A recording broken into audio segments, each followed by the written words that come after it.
الله الرحمن الرحيم فاسألوا أهل الذكر إن كنتم لا تعلمون اللهم صل على محمد وآل محمد. ناظرین و حاضرین، باعنوان تفسیر قرآن یہ پروگرام گلوبل معصومین کی جانب سے رکھا گیا۔ الحمدللہ آج 21واں پروگرام ہے۔ یہ مختلف ذاکرین اور علماء نے خطاب کیا یہاں پر اور قرآن حکیم کی تفسیر پر گفتگو کی۔ عزیزان محترم، اسی عنوان پر میں بھی آج بیان کر رہا ہوں، اور میں نے جو انتخاب کیا ہے سورہ انبیاء کی ایک آیت کا انتخاب کیا میں نے۔ انشاءاللہ اس پر گفتگو رہے گی۔ میں صرف تفسیر قرآن پر نہیں بلکہ تفسیر اہل بیت علیہ السلام سے لینا ضروری کیوں ہے اس پر گفتگو کروں گا۔ ویسے اب یہ جو پروگرام آج ہو رہا ہے یہ ماہ رمضان میں ہو رہا ہے، اور ماہ رمضان میں قرآن کی تفسیر یا قرآن کی تلاوت اس مہینے کی بہار مانی جاتی ہے۔ حدیثوں میں بھی آیا ہے، سب متفق ہیں اس پر، کیونکہ قرآن حکیم اسی مہینے میں نازل ہوا، شب قدر میں۔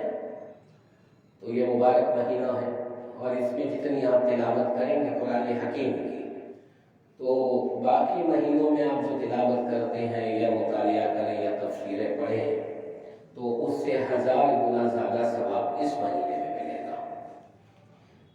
اور یہ قریبی ہے اس کی قادر مطلق کی کہ ایک طرف تو قرآن پڑھنے کا وہ ثواب عطا کرتا ہے، دوسری طرف قرآن پڑھنے سے ہمیں ہدایت ملتی ہے۔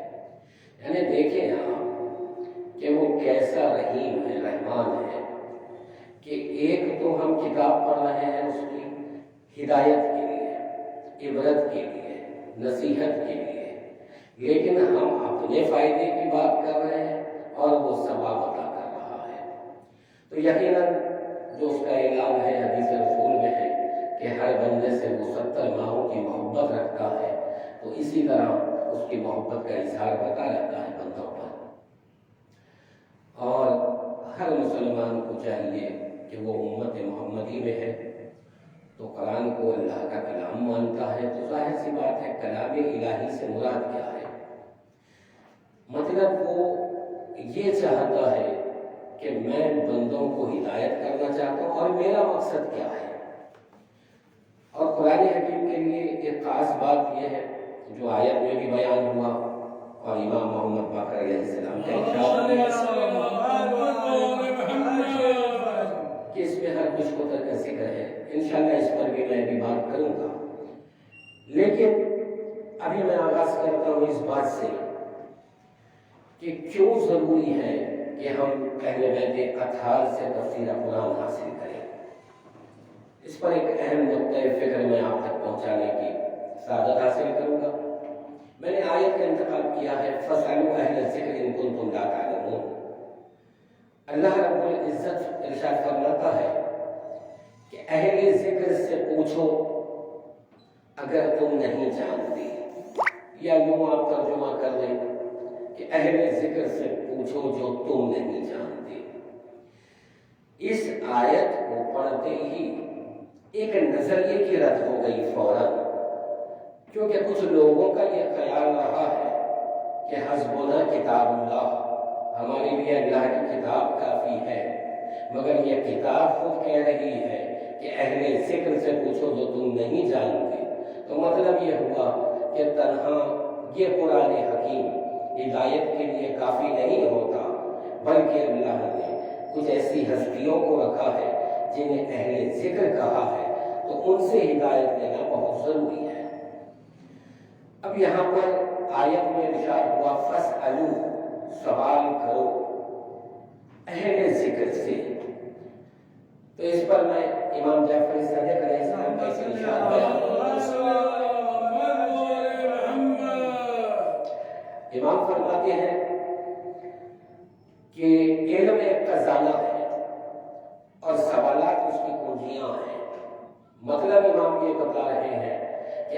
سوال ہوں گے تو علم کھلے گا اور علم پھیلے گا، لیکن اگر کوئی سوال ہی نہیں کرنا چاہتا تو پھر اس تک علم کی رسائی کیسے ہوگی؟ تو سوال ضروری ہے۔ اور پھر ایک ذہن میں بات آتی ہے کہ سوال کون کرے گا؟ اگر کوئی یہ سمجھ کے بیٹھا ہے کہ میں اتنا بڑا عالم ہو گیا ہوں کہ مجھے سوال کی ضرورت نہیں ہے، تو یہ اس کے جہل کا اظہار ہے۔ جو کہ انسان کو اگر 1000 سال کی بھی عمر دے دی جائے اور 1000 سال تک وہ روز حصول علم کرے اور اس کے بعد جو کچھ علم اس کے پاس ہوگا تب بھی جہل کا غلبہ رہے گا۔ کیوں؟ کہ جو اس نے معلوم کیا وہ کم ہے، جو نہیں معلوم ہے وہ زیادہ ہے۔ تو اسی لیے لازم ہے، امام نے یہ کہہ کر بتا دیا کہ سوال ضروری ہے حصول علم کے لیے۔ اور کائنات میں اللہ کی تمام کائنات میں، عالم امکان میں، تمام خلق میں، مخلوقات میں صرف 14 ہستیاں ایسی ہیں جن کے بعد چاہے وہ انبیاء ہوں، مرسلین ہوں یا بندے ہوں، سب کو ضرورت ہے سوال کی۔ سوال سب کے پاس موجود ہے، لیکن جواب دینے کے لیے یا قرآن ہے یا پھر وہ ہستیاں ہیں جو وارثان قرآن ہے۔ اب میں یہاں سے گفتگو کا آغاز کروں گا کہ ہم شیعہ حیدری کرار ہیں، ہمارا یہ نظریہ ہے، اور نظریہ ایسے ہی نہیں ہے، یہ ہمارا جذبہ عقیدت نہیں ہے، بلکہ حدیث رسول ہے جو پوری امت کا اتفاق ہے۔ حدیث رسول کیا ہے؟ انی تاریخ فیکم الثقلین کتاب اللہ و ہجرتی اہل بیت۔ سرکار نے ارشاد فرمایا کہ میں تمہارے درمیان دو خلافت چیزیں چھوڑ کر جا رہا ہوں، ایک اللہ کی کتاب اور ایک میرے اہل بیت، اور یہ دونوں آپس میں جدا نہیں ہوں گے۔ تو ناظرین، اس حدیث کو تو آپ نے کئی بار سنا، اور میں سمجھتا ہوں کہ ہر عالم، ہر ذاکر اس کا ذکر برابر کرتا ہے کہ رسول اللہ نے دو گراکر چیزیں چھوڑی ہیں امت کے لیے، ایک اللہ کی کتاب اور ایک اہل بیت رسول ہے۔ لیکن اس حدیث سے ایک فضیلت اہل بیت کی معلوم ہو گئی۔ جب رسول اللہ نے یہ کہا یہ دونوں آپس میں جدا نہیں ہوں گے، یہ ایک دوسرے کے ساتھ ہیں، اور تم ان سے متمسک رہو کہ حوض کوثر پہ میں تم سے ملاقات کروں۔ یہاں پر یہ کہہ کر رسول نے بتا دیا کہ اہل بیت کے کلام کا بھی وہی معیار ہے جو قرآن حکیم کا ہے، یعنی کہ اللہ کا کلام اور اہل بیت کے کلام میں فرق نہیں ہے۔ اسی لیے ہمیں یہ ہدایت دی گئی ہے کہ اگر احادیث میں اشکال آ جائے تو قرآن کے سامنے لاؤ، اور قرآن کے مطابقت میں نظر آئے تو وہ حدیث مستند ہے۔ یہ ارشاد بھی بتاتا ہے کہ اقوال معصومین کا معیار، نہج، لہجہ، ڈکشن، یہ معیار قرآن پر ہے، یعنی کہ یہ منصوص من اللہ کلام کرتے ہیں اور قرآن خود کلام الہی ہے۔ لیکن اب یہ ہمارا دعویٰ ہے ایک فرقے کا، شیعہ حیدر کرار کا، شیعہ اثنا عشری، یہ مانتے ہیں کہ بھائی ہم قرآن کی کوئی بھی آیت کو سمجھیں گے تو ہم اہل بیت علیہ السلام کے اقوال سے سمجھیں گے۔ بھائی حدیث تو موجود ہے کہ جہاں پر آیت سمجھ میں نہ آئے اہل بیت سے پوچھنا ہے۔ اوروں نے آل نبی کو نہیں لیا، بلکہ انہوں نے یہ کیا کہ اپنی عقل سے، قیاس سے تفسیریں کی ہیں، اور اس کی کئی سینکڑوں مثالیں ہیں کہ عقل سے جب کرتے ہیں تو گمراہی پیدا ہوتی ہے۔ اس کی ایک مثال دے کر میں آپ کو آگے بڑھوں۔ بھئی ہم ایک آیت ہے سورہ حمد کی جو نماز میں ہر ایک پہ واجب ہے کہ وہ پڑھے، تمام مسلمان نماز پڑھتے ہیں، اور الحمد کا سورہ واجب ہے۔ اس میں ایک آیت آئی اہدنا الصراط المستقیم صراط الذین انعمت علیہم۔ بھئی اب یہاں پر عقل سے فیصلے کیے کچھ لوگوں نے۔ ترجمہ کیا ہے اس کا؟ ہم ایک دعا مانگتے ہیں، اے اللہ ہمیں ہدایت کا صراط مستقیم کی، یا یہ ترجمہ لے لیں کہ صراط مستقیم پر گامزن رکھ، باقی رکھ، قائم رکھ۔ اب سوال یہ ہے کہ یہ صراط مستقیم کیا ہے؟ تو آگے کی آیت میں بتایا صراط الذین انعمت علیہم، ان کا راستہ جن پر تیرا انعام نازل ہوا۔ اب ہم نے جب تفسیریں پڑھی ایک طالب علم ہونے کی حیثیت سے تو یہ دیکھا شیعہ تفاسیر کے علاوہ جتنی تفسیریں ہم کو ملی تو صاحبان انعام ان لوگوں نے لکھا کہ صحابہ ہیں،